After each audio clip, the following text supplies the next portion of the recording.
B? What's Nigga good? Vlad, what's going on, baby? Everything good, man. I'm still grinding. We still here. Okay. Well, we don't have much time, so I just want to get caught up with you real quick. First and foremost, July of last year, because originally you were sentenced to 75 years, but then last July you said you got reduced to 20 years and then to 12 years. So explain. Well, you know, I'm eligible for my full minimum status in February, so I'll most likely be, you know, by the end of next year, I'll be like in halfway house. That's like worst case scenario, halfway house, end of the next year. So that's why I said that. But it's going down. I'm here. I'm on my way. I done gave my shit back. I done did the most part, for the most part. So right now, I'm just finding it out, get ready. I'm almost there. It's almost over.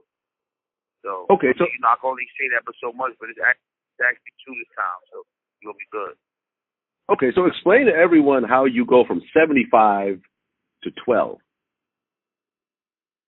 Well, I went back on post-conviction. My sentence was vacated for 75 years, so I got back on.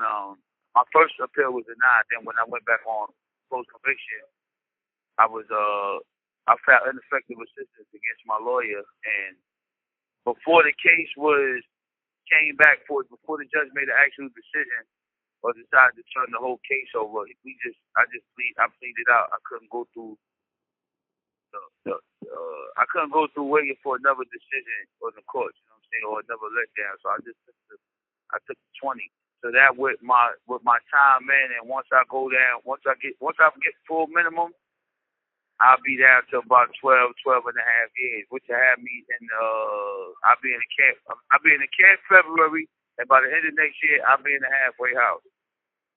So that's why I said that like that. But yeah, you know, it's a whole thing as far as my case and how I break it down. But that's a whole nother. We're gonna need some calls for that one. No, I feel you. I mean, how did it feel? Because you went in, you know, you got sentenced in your 30s, and they're telling you have 75 years, which means that, you know, you're looking at it dying in prison potentially, to suddenly being told, hey, you're going to get out at first, you know, in 20 years, then at 12, which we're just about at right now. Like, how did that feel to know that you're going to get your life back at one point? It just felt good. It felt the equivalency. It felt just as good. Like, you know how let me explain this like you. The way when I lost my life, when they took it, that pain, it felt that good when I got daylight again. So to that effect, you know what I'm saying? It felt very good. It felt rejuvenated. My family was happy. You know what I'm saying? Everybody was happy. It's just like a new life again. You know what I'm saying? They tell you one thing, and that's what you're used to. But we never gave up the fight. You know, I was up there, you know, doing my thing, but I was studying too, getting ready to come back, because I always kept fighting. But it felt great. We here. You never lose the fight. Okay, and then I guess last February you got moved to a minimum security prison?